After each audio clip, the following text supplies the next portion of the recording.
Higa kang patagilid, mami. Sige, video mo, walang problema. Dito ka tagilid, mami. Yan.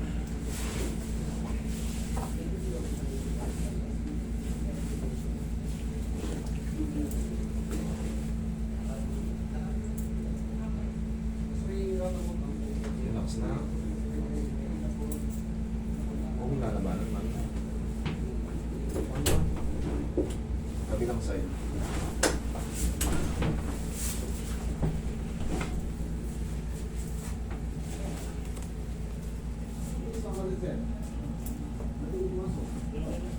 Relax na.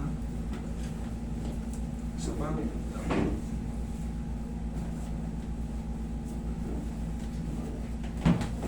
Dapa kayo, mami. Yung amoy lang nahirapan ako. Yung amoy. Sige. Kailangan natin yan eh. Nahihika eh. May hika kayo? Hello.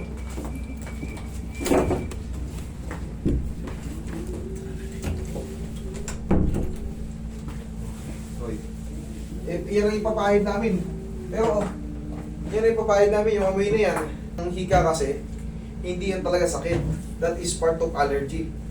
Pero kung ma-allergy kayo sa amoy, naku po. Okay lang kayo? Ah, Okay, sige. Unti-unti natin gano'n. Baka. Relax lang. Inhale. Exhale. Down. Thank you. Yan lang.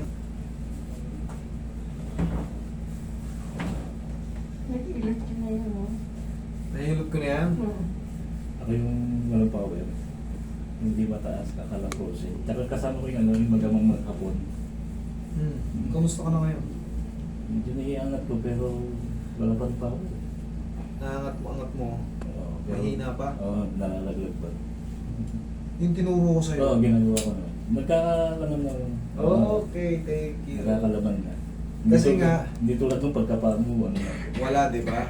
Sabi ko, pag walang muscle, Walang power. walang power, siyempre, pero kita mo, naangat-angat mo na, Wala. pero weak pa. Weak pa siya. Because, less pa yung muscle eh. Muscle, Pero sundin mo lang yung molecule. Ginagawa ko. Ang mahalaga, nagkakaroon na, pag kinapa mo ba? Oo, meron Na. Oo, Meron na. nagkakalaman. Kasi kung hindi ko yung tinuro, adjustment lang, wala pa rin muscle eh. Wala pa rin power. Oo. Pero siyempre, bakit ba nawawala ng muscle? Kasi wala sa timing, wala sa alignment. Yun ang tamang proseso eh. Alignment para hindi ma-stress yung muscle. Kasi dati nang nawala sa posisyon, siyempre yung muscle, nai-stress, hindi makadevelop kasi wala nga sa posisyon eh. Kasi nanay, pero palis kayo. May ingas pa rin. Bumabiyahe pa yan. Master. Biyahe pa ng abroad. Hindi, Pangasinan master. Ah, Galing pa- solo? Ulit Hmm. ako. Yung iba kasi, alam mo naman, pagka may edad, minsan nakakalimot, yun ang totoo. Hmm. Hihina yung mga tuhod. Pero ito, chinik ko na rin, pati tuhod niya. Balakang, leeg, braso. Ito kasi yung ano ko. Yan sa tadyang. Iwas-iwasan nyo lang yung magwawalis kayo. Diba, nagwalis kayo. Yung nakaganito, Hmm. masakit sa balakang yan. Okay pag nakaganito pa, huwag na kayong bumalik. Kasi pag bumalik, Ayun. ay, bakit? Kasi nag-automatic compression because of aging. Yung degeneration. Ang gagawin nyo, kung talagang adik kayo sa pag-walis, sa lahat ng mga lola, tatay, ano, dugtungan nyo yung walis. Hmm. Dugtungan nyo kung adik kayo sa pagwalis. Pero yung ganito, pangkaraniwan natin nakikita to eh. Yan, ang sarap pa magwalis, paikot-ikot. Habang nakaganito pa. Pag naglaba. Pero pag tumayo ka na, yeah. Tignan nyo. Subukan nyo lang. Subukan nyo lang. Try nyo lang. O, nakahap ko yan. Kunyari, nagwawalis kayo. Yan.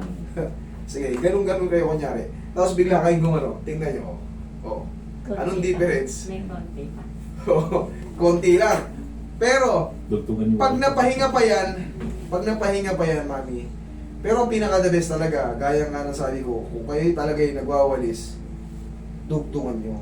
Para na nakagwawalis kayo na naka-straight ang balakang. Wala, 73 na tayo. Kung mangyayari yan talaga, talagang magre-reklamo yung balakang natin dahil umiidad. Wala tayong magagawa. Hindi naman pwedeng matigil yung edad natin. Ibig sabihin, natigil ang buhay natin pag natigil yung edad natin. Sige po. Thank you so much.